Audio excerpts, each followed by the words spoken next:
Hi, welcome to MyNewsReal. My name is Patricia Ferguson. Today we're going to have a conversation on teen ministry. Couples, yes, husband and a wife team that have just graduated from Rhema Bible College. And they are our special guests today. Welcome, Amber and Jonathan. Thank you. Thank you for having us. Thank you for You're having more us. than welcome, and I think that the listening, as my audience, need to know that Jonathan and Amber are newlyweds, and we applaud the two of you. Not only are we going to be discussing teen ministry today, we're also going to be able to talk about being newlyweds. So I hear your anniversary is tomorrow. Yes, Yes. it is. And you're making plans as we speak. Yes. Yes. Wow.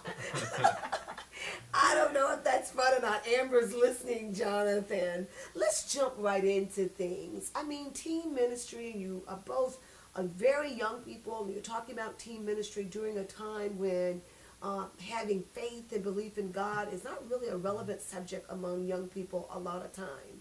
And Jonathan, I've been knowing you most of your life, at least since you were about 7 or 8 years old.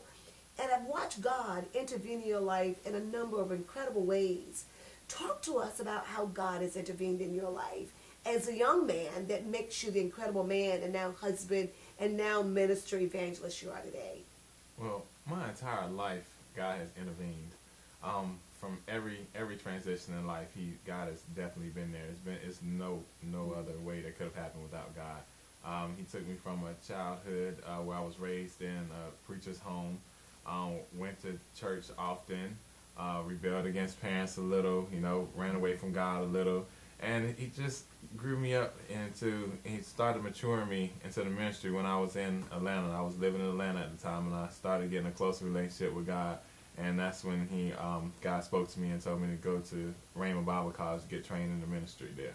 Wow. I mean, I know your dad is excited because MyNewsReal family, Jonathan's really blessed. He was raised in a home with a dad and a mom that truly believed in God, and they did not waver at all.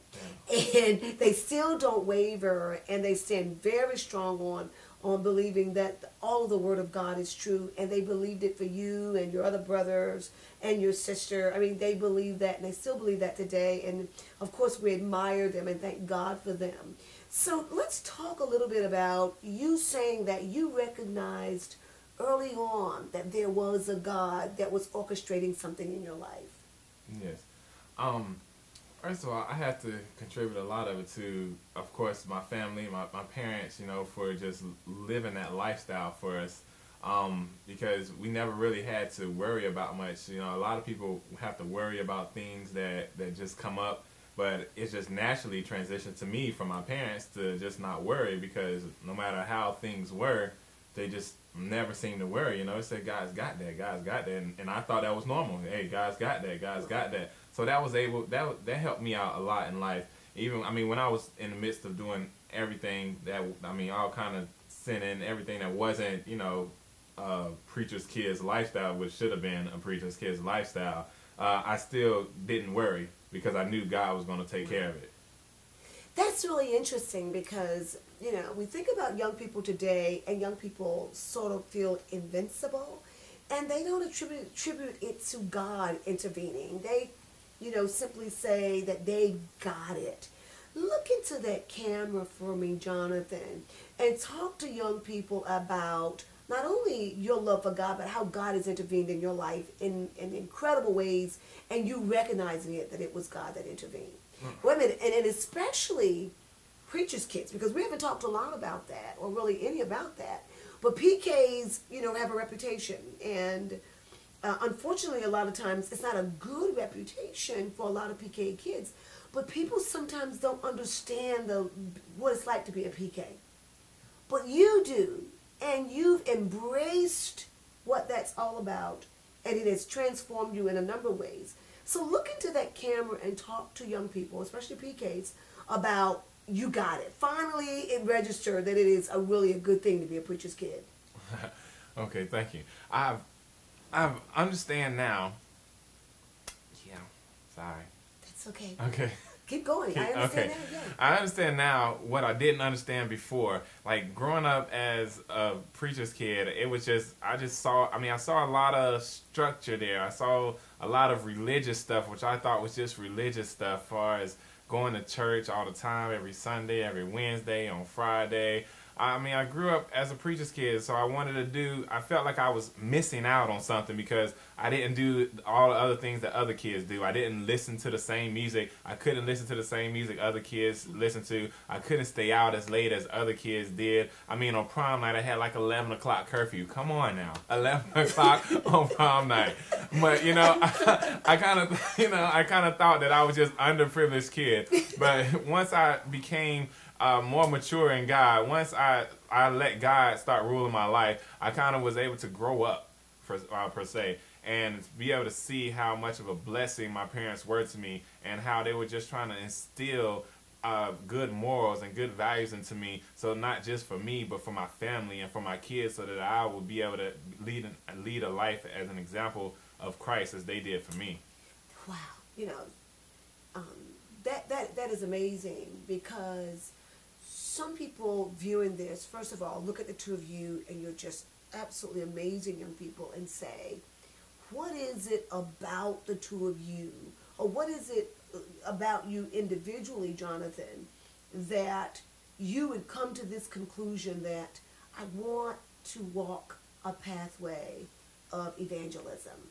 Talk to us a little bit about that. Well, God has always, like I said, I've been in church. I was raised in a preacher's home, and God has always talked to me and He told me that through other people, through prophecies, that was my course. That was what I was going to do for God.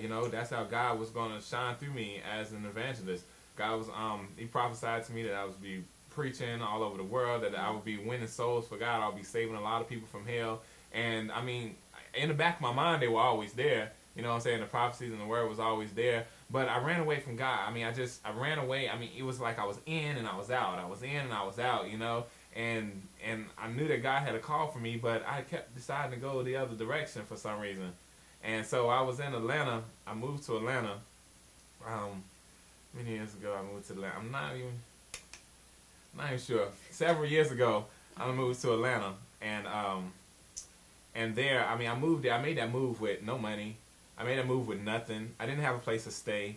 I didn't have money for gas. I had a car, but I couldn't drive it. I had to scrounge up $8 a week to ride the train. That's how much it was then. It went up now to like 13, I think. But it was $8 a week to try to ride the train. So then I would put on my little best khakis and shirt and try to go out every day to find a job. And this is just another quick story about how God intervened in my life. Yes. But I was just running around every day trying to find a job, and I couldn't find a job for at least 30 days.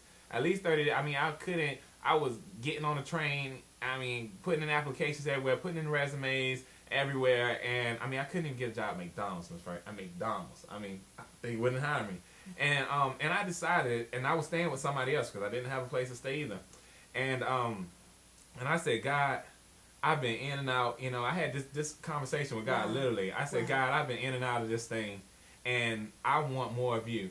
I really don't even know what I'm supposed to be doing or how to do this, God, but I'm going to wake up every single morning, and I'm going to spend time with you. And I got a devotional book, and I said, I'm going to read this book, and I'm going to read the word, and that's it. And I'm going to start from there, God, because it's time for games. It's over. Wow. And God met me there every morning. I mean, I was still going every... Look in that camera, Jonathan. Tell the listening audience, those watching, that God met you there. God met me there in the car. I was sitting in the car that didn't have any gas in it. Every morning I go out that house because the house I was living in, was not a place for me to be. The house I was living in had so much stuff going on in there that was just illegal, immoral. It was a very bad place. And in the midst of it all, I found God, and God was waiting for me. And I met God every morning in the car. I had a devotional and I had a Bible, and I read it. And I was still going every morning looking for a job and I still didn't have a job, but I guarantee you I met God there every morning. And as I did, the thing got more real, and it got more real, and it got more real, and it got more real, and it got more real. And from there on, me and God had a relationship that we've never had before. I grew up, you know, in a preacher's home, but when I finally decided, you know what I'm saying, I'm tired of running, God, you know, I tried everything on my own. I've done everything that I wanted to do, you know, and it was just me and God just made that relationship more and more real, and it was just an awesome transformation. And from there, of course, I got into a church.